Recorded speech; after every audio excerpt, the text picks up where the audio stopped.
Lagi-lagi kita bicara tentang ego, bukan tentang uang.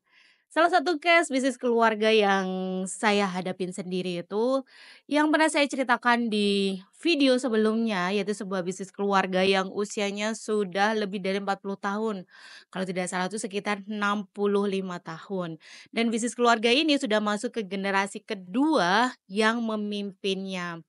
Namun sayangnya bisnis ini dia harus kandas di usia 69 tahun karena kesalahan pengelola di dalam internal keluarganya.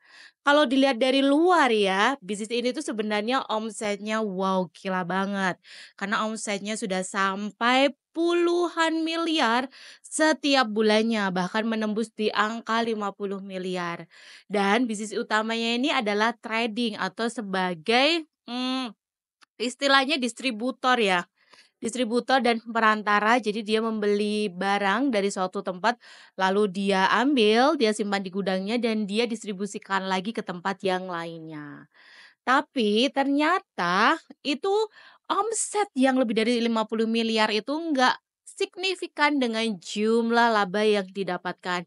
Sebenarnya secara operasional itu sudah bisa dihitung. Ternyata setelah sekian puluh tahun, salah satu anggota keluarga yang juga ikut mengelola bisnis tersebut ini menyelewengkan keuangan yang ada.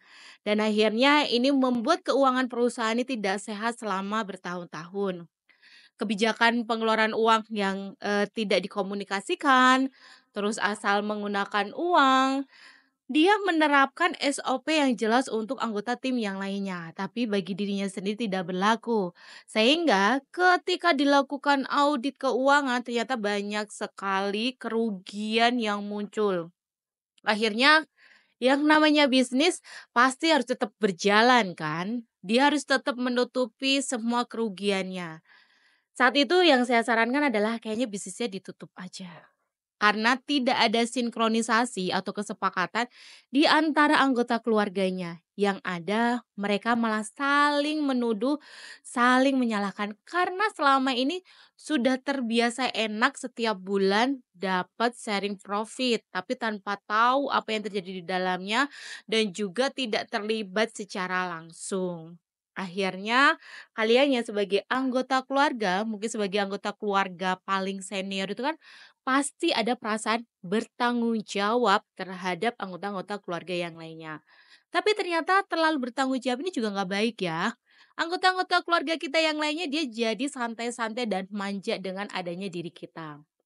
Sehingga saat menghadapi masalah atau turbulensi seperti ini bukan saling bahu-membahu menyelesaikan mencari solusi yang terbaik, tapi yang ada malah saling menuduh. Dan setelah saya cek bagaimana dulu masa kecilnya, ternyata masa kecilnya ada beberapa anggota keluarga yang hidup dengan penuh kemewahan. Apapun boleh dibeli tanpa ada batasan. Akhirnya pasti dia berpikir bahwa aku harus jadi orang yang selalu didengarkan. Aku harus menjadi orang yang ego dan keinginanku harus selalu dipenuhi dan diturutin. Padahal kalau sudah berbicara bisnis keluarga nggak bisa seperti itu, harus duduk bareng. Sedangkan anggota keluarga yang lain itu dididik begitu keras. Sampai diberikan sebuah filsafat bahwa kamu harus terus memegang ini dan terus menjadi orang yang baik. Akhirnya ternyata menjadi baik untuk orang lain secara terus-menerus dan mengabaikan diri sendiri ini gak baik juga ya. Dan ternyata bisnis keluarganya akhirnya tutup dan masing-masing membangun kehidupannya sendiri-sendiri. So, teman-teman, ternyata dalam bisnis keluarga, kita paling pertama itu harus membangun aset yang paling penting, yaitu para anggota keluarga yang akan meneruskan bisnis ini.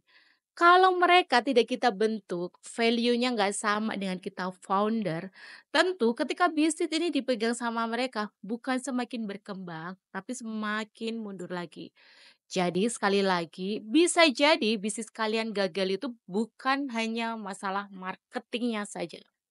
Bukan hanya masalah portofolio bisnis kalian, tapi ada masalah yang paling mendasar yang kita sering mengabaikannya, yaitu ego masing-masing di dalam anggota keluarga yang pengen dipenuhin. Masing-masing nggak mau mendengarkan. Masing-masing merasa pengen mengalahkan yang lainnya untuk memenangkan persaingan atau menjadi di top puncak. Dah, ganti reels.